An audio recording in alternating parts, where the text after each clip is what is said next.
My parents bought my sister a mansion and treated me like a failure. Then I won the lottery and took the sweetest revenge ever. The rain fell in a steady drizzle, soaking through my coat as I stood on the sidewalk, watching movers carry gleaming mahogany furniture into my sister Emma's new mansion. It was a wedding gift from our parents, a $3.2 million house in Boston's most exclusive neighborhood, Beacon Hill, where cobblestone streets and gaslit lanterns whispered old money. The house loomed over me, its ivy-clad brick facade and tall windows a stark contrast to the cramped bedroom apartment I called home above the bookstore where I worked, scraping by on a salary that barely covered rent and groceries. Isn't it just perfect for them? My mother gushed, standing under a wide umbrella, oblivious to the water dripping down my face. Emma and James will be so happy here. There's plenty of room for grandchildren, and the garden is divine, perfect for summer parties. I forced a smile, my fingers brushing the edge of the congratulations card tucked in my pocket, bought with the last $10 in my wallet after paying my electric bill. "It's beautiful, Mom," I said, my voice nearly lost in the patter of rain. Emma emerged from the grand front door, immaculate in a tailored cashmere coat, her new engagement ring, a flawless 2-carat diamond, catching what little sunlight pierced the clouds. "Madison, you finally made it," she called, her voice bright with that effortless charm she'd perfected. "What do you think of our starter home?" She laughed, as if a $3.2 million mansion with 6 bedrooms, a wine cellar, and a private courtyard was merely a stepping stone to something grander. "It's lovely," I managed, my throat tight. The word starter echoed in my mind, a reminder of how different our worlds had become. "The perfect wedding present," Emma said, tossing her hair. "Oh, don't be jealous, Maddie." She used the nickname I'd always hated, her tone teasing but sharp. "I'm sure you'll find someone special, too. Maybe one of those nice boys at the bookstore? You're always surrounded by them." Our mother jumped in, her eyes scanning my rain-soaked jeans and worn boots with barely concealed disapproval. "You know, Madison, the Henderson boy is still single. He's an accountant now, a very stable career. You could do worse." I bit my tongue. At 32, I held a master's degree in comparative literature from Boston University and was halfway through drafting my first novel, a quiet but fierce exploration of identity and resilience. But to my family, I was the perennial disappointment, the daughter who'd chosen books over business, dreams over security, independence over their carefully curated expectations. "I should go," I said quietly, shifting my weight. "My shift starts soon." "On a Saturday?" Mom frowned, adjusting her umbrella. "But we're having a family dinner to celebrate Emma's house. The caterers are setting up now. Lobster bisque, filet mignon. You should stay. Some of us have to work weekends, Mom," I said, my voice steady despite the familiar sting of being an afterthought. Emma rolled her eyes, her manicured nails tapping her phone screen. "Still so dramatic, Maddie. This is why you struggle, you know, always choosing the hard way instead of accepting help." Help. The word landed like a slap. Their version of help had always come with strings, a full-ride scholarship to business school I'd turned down because it wasn't my passion, a job offer at Dad's investment firm did refused because I didn't want to spend my life crunching numbers, blind dates with suitable men, sons of their country club friends. I'd avoided because I refused to marry for status. What they never understood was that their help wasn't generosity. It was control, golden handcuffs designed to mold me into a mirror image of Emma, their perfect daughter. "The bookstore is short-staffed," I said, already turning to leave, "and I need the hours." "Well," Mom sighed, her voice tinged with pity, "at least take some leftovers home. I hate thinking of you eating alone in that tiny apartment." I didn't tell her that my tiny apartment was my sanctuary, a cozy space filled with secondhand bookshelves, mismatched art, and the soft glow of fairy lights. It was where I wrote late into the night, where I dreamed without limits, where I was free to be Madison, not Maddie, not the family failure, but myself. "I'll be fine," I said, and walked away, the rain masking the tears I refused to let fall. The next morning, I stopped at Pete's corner store for my usual black coffee, the kind that burned going down but kept me awake through long shifts.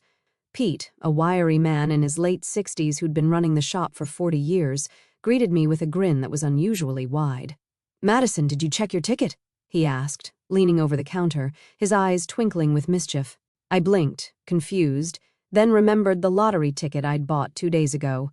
It was a whim, an impulsive decision made with the last $5 in my wallet after a customer tipped me in cash. The jackpot had hit record numbers, and I'd let myself indulge in a fleeting fantasy of what I'd do with millions. "Not yet," I said, fishing the crumpled ticket from my wallet. "What were the winning numbers?" Pete's grin widened. "Check the news, sweetheart." I pulled out my phone, my fingers clumsy as I navigated to the lottery website. The numbers appeared on the screen: 7, 13, 24, 31, 42, 53. My breath caught. I looked at my ticket, then back at the screen, my heart pounding so loudly I was sure Pete could hear it. "Pete?" I whispered, my voice trembling. "I think I won." He laughed, a warm, hearty sound. "I know you did, honey. I watched them draw your numbers live last night. All 6 matching numbers. You just won $97 million. The world spun. My knees buckled, and I grabbed the counter for support.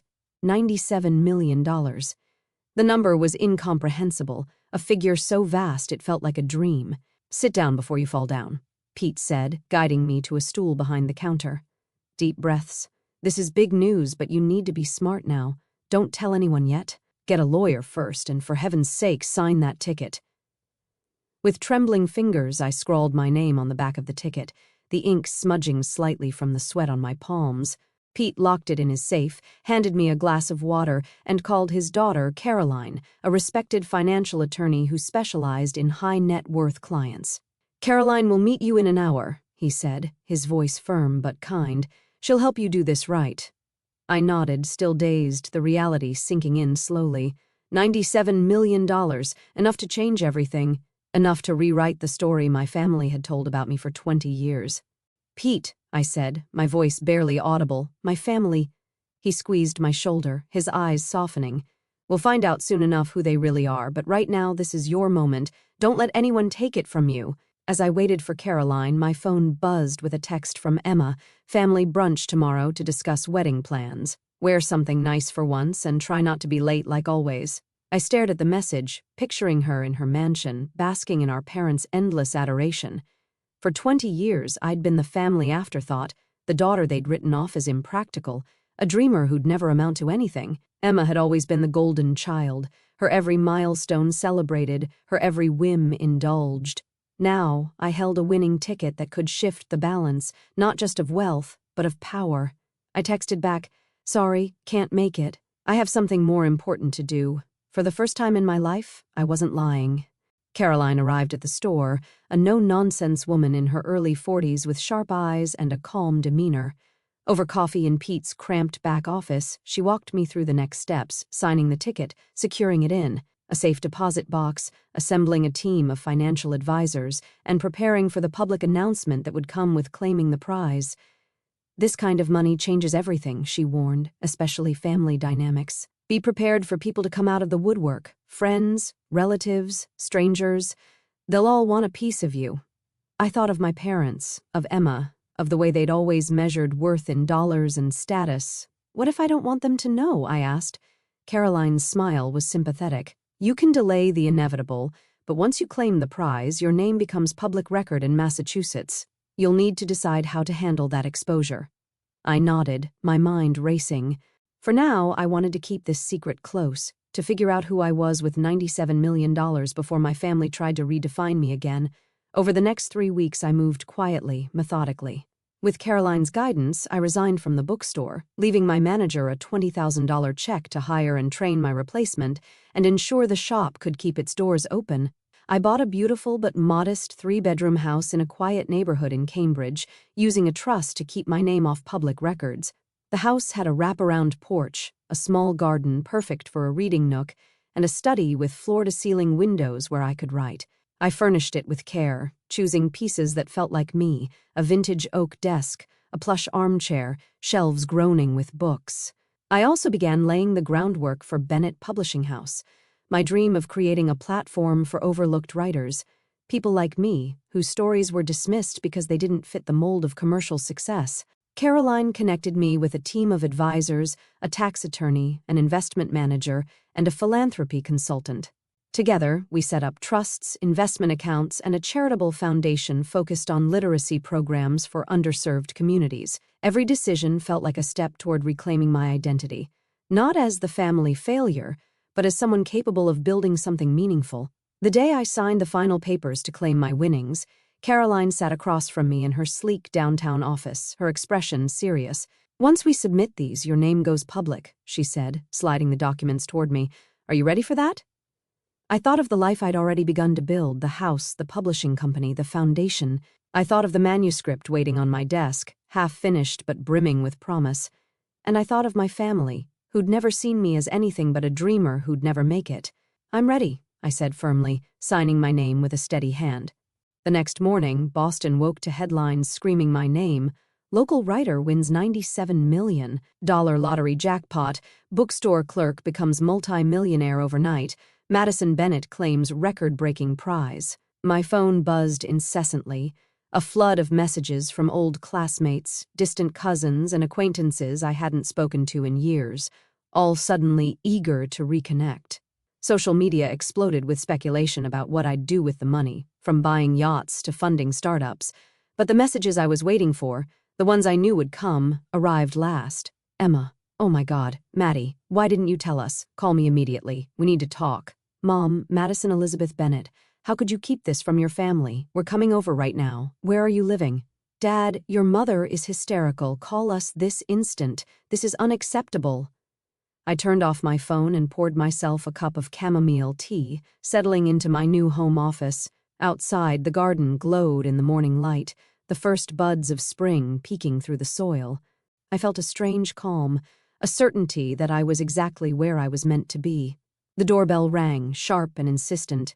Through the security camera, Caroline's suggestion, installed to protect my privacy, I saw them, my parents and Emma, standing on my porch.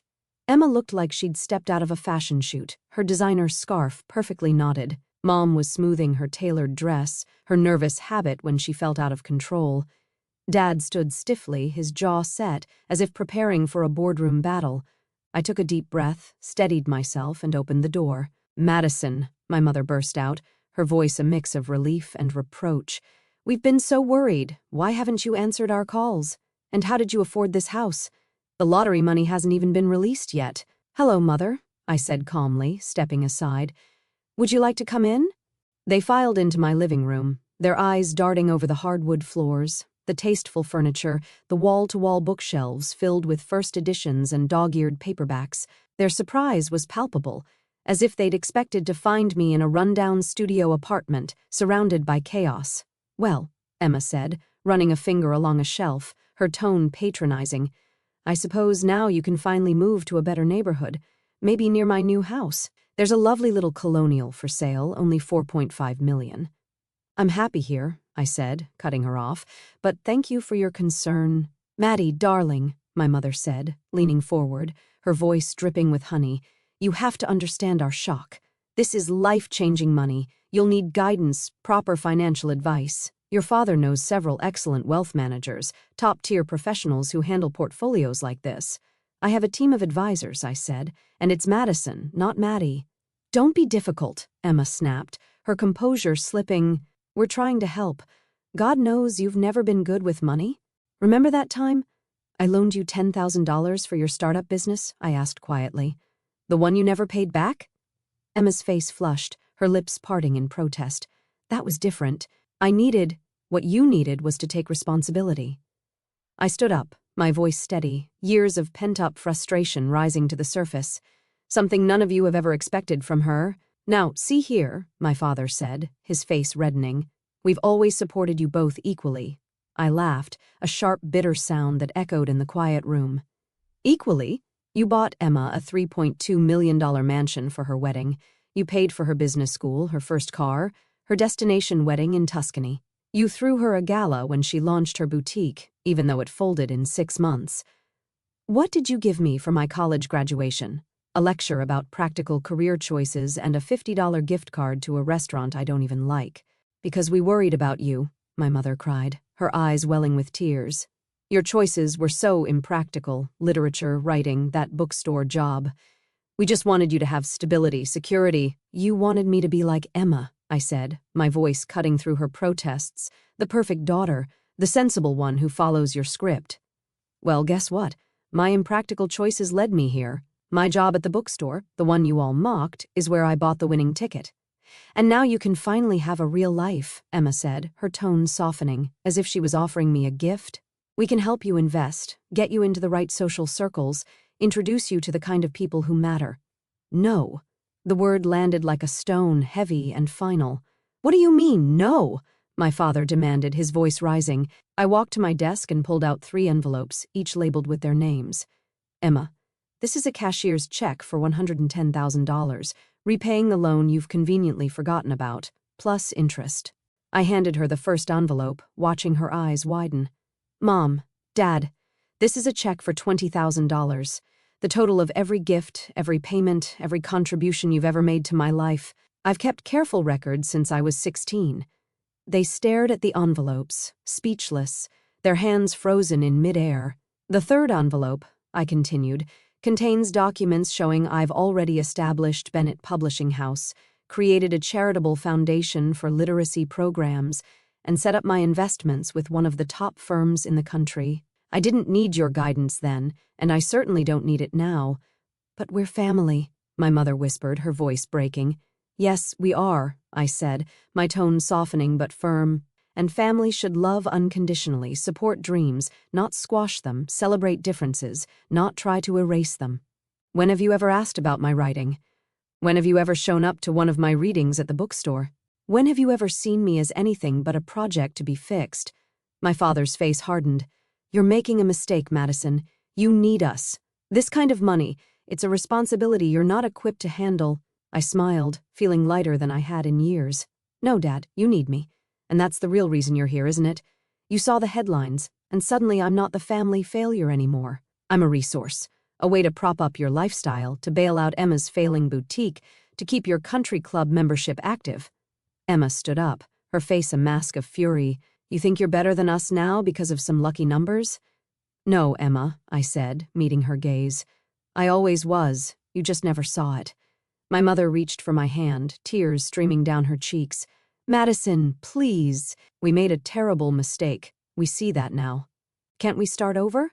I looked at her, really looked at her, and saw the woman who'd spent 20 years comparing me to her golden child, who'd dismissed my dreams as frivolous, who'd never once asked what I wanted from life. Maybe someday, I said softly, but not today.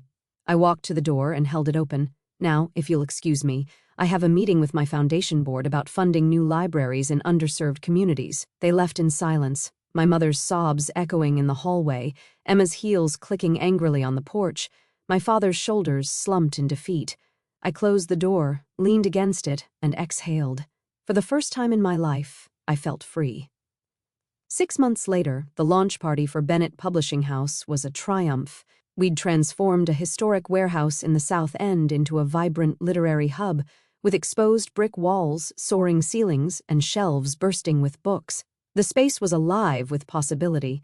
Local authors whose manuscripts we'd signed mingled with literary agents, journalists, and community leaders.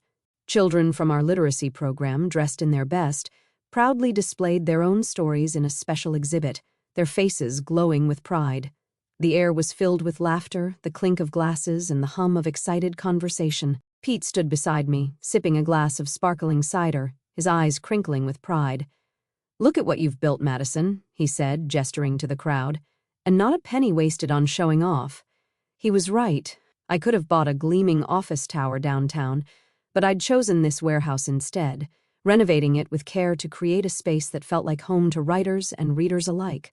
The $97 million I'd won had been carefully invested, $50 million in a diversified portfolio to ensure long-term stability, $20 million in the charitable foundation, $10 million in seed funding for Bennett Publishing, and the rest in trusts for future projects. Every dollar was a tool to build something meaningful, to give voice to those who'd been overlooked, to create a legacy that mattered. My phone buzzed with a text from Emma. Saw your company in the business journal. Must be nice having everything handed to you. BTW, James lost his job. We could use some family support right now. I deleted the message without responding. Over the past 6 months, my family had tried everything. Guilt trips, tearful apologies, manipulative flattery, and now outright demands. Emma's starter mansion was too small, she claimed, and they were eyeing a $5 million estate in Wellesley. Mom and Dad's country club membership was in arrears. James's risky investments had tanked, leaving them drowning in debt. I'd ignored every plea, every attempt to pull me back into their orbit. "Miss Bennett?" A young girl tugged at my sleeve, her eyes bright with excitement. Sophie, one of our literacy program students, clutched a spiral notebook covered in stickers. "Will you read my story?" "Of course, Sophie." I led her to a quiet corner, sitting cross-legged on a rug designed to look like an open book. "What's it about?" "A girl who finds a magic pen," she said shyly. "Everything she writes comes true, but she has to figure out what's really important to write about." I smiled, struck by the wisdom in her words. "That sounds like a powerful story, Sophie. I can't wait to read it." Madison. I looked up to see my mother standing there, her usual polish faded. Her dress was still designer, but it hung loosely, as if she'd lost weight. The past 6 months had been hard on them, I knew. Dad's firm had lost several major clients after a scandal involving one of his partners. Emma's marriage was unraveling, her perfect facade cracking under the strain of financial pressure. Their social circle, once a glittering web of influence, had begun to fray as their resources dwindled. "Mom," I said, standing, "this is a private event. I know, I had to talk to you." She glanced at Sophie, who was still clutching her notebook, alone. I turned to Sophie. "Why don't you show your story to Miss Sarah? She's our children's book editor, and I bet she'd love to see it." Sophie scampered off, and I faced my mother. "Well, your father's company is failing," she said bluntly, her voice trembling. "Emma's house is being foreclosed. Everything's falling apart, and you're here playing with children's stories." I felt a flare of anger, hot and sharp. "Playing? Look around, Mom. Really look. See those kids? They're learning to love reading, to believe in their own voices. See those authors? They're getting chances they never had before. I'm not playing. I'm building something real, something you've never valued. But your family has never respected my choices," I cut in. "Even now, you're not here because you care about what I've built. You're here because you need money." She flinched, her hands twisting together. "We're still your family. Are you?" I walked her over to the wall of success stories, photos of children reading their first books, authors signing their debut novels, community centers transformed by our programs. Family celebrates each other's victories. Family supports each other's dreams. "When was the last time you asked about my novel, my goals, my happiness?" I don't know," she admitted, her voice breaking. "Exactly." I turned to face her, my voice steady but not unkind. "The lottery didn't change who I am, Mom. It just gave me the freedom to stop seeking approval I was never going to get." Tears spilled down her cheeks. "We were wrong. I see that now. But can't you forgive us?" "Forgiveness isn't the issue," I said gently. "I forgave you months ago. That's why I'm not angry anymore. But forgiveness doesn't mean letting people keep hurting you. What do you want from us?" "Nothing. That's the point. I don't need anything from you anymore. And until you can want a relationship with me that isn't about money or status or your idea of success, we don't have anything to discuss." A commotion near the entrance drew my attention. Emma had arrived, with Dad and James in tow. Emma's makeup was streaked, her designer dress slightly wrinkled. Dad looked older, his suit ill-fitting, as if he'd stopped caring about appearances. James, usually cocky, stood silently, his hands shoved in his pockets. "Really?" I sighed. "You all came to ambush me at my company's launch?"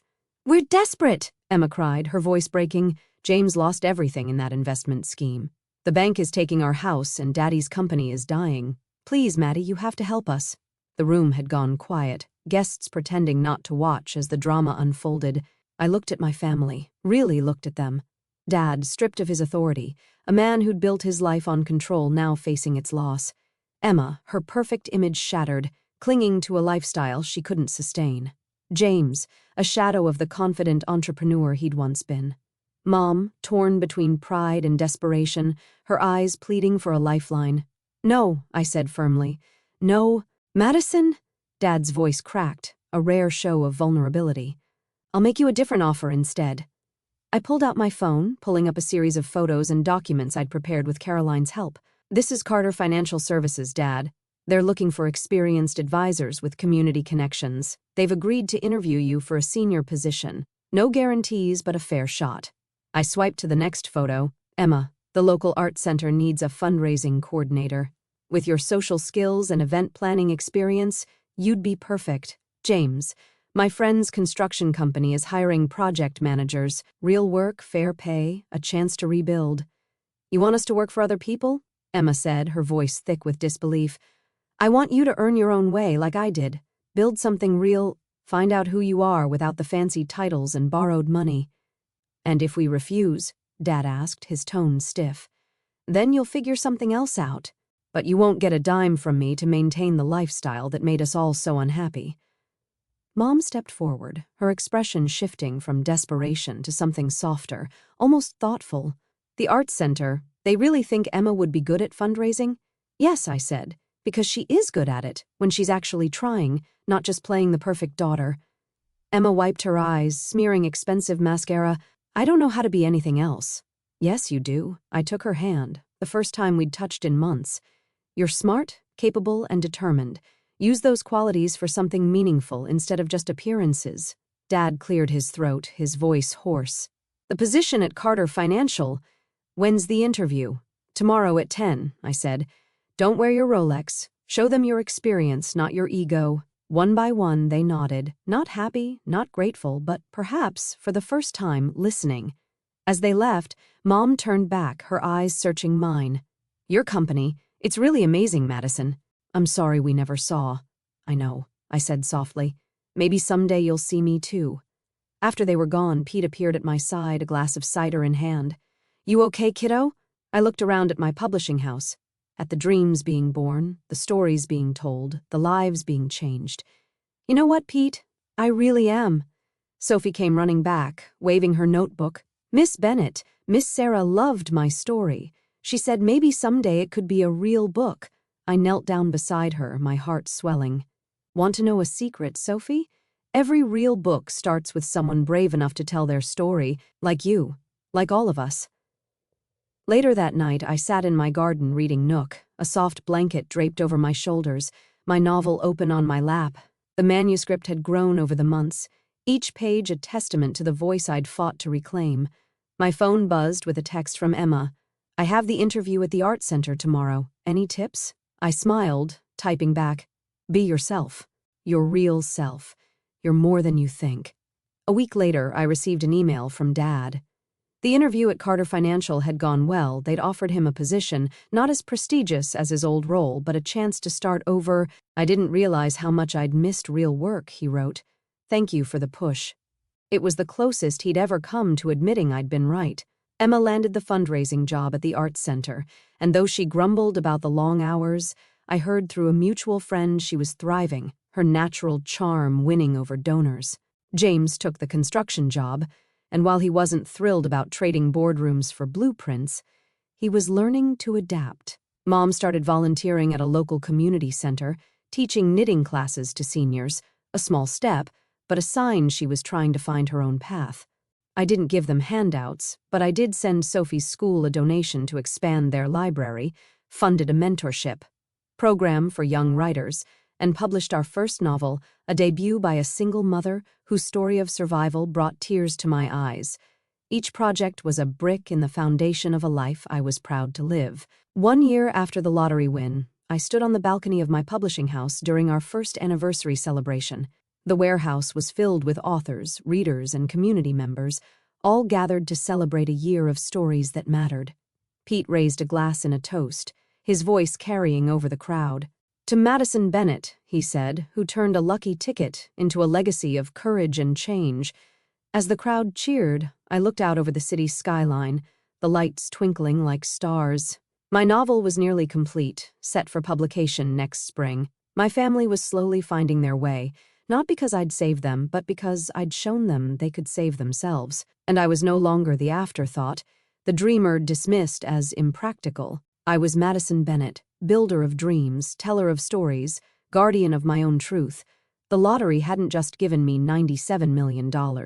It had given me the chance to rewrite my story, to show my family and myself what real wealth looked like, not the money in my bank account, but the courage to be exactly who I was meant to be. And that was worth more than any number could measure. My story ends here. Thank you for listening to me.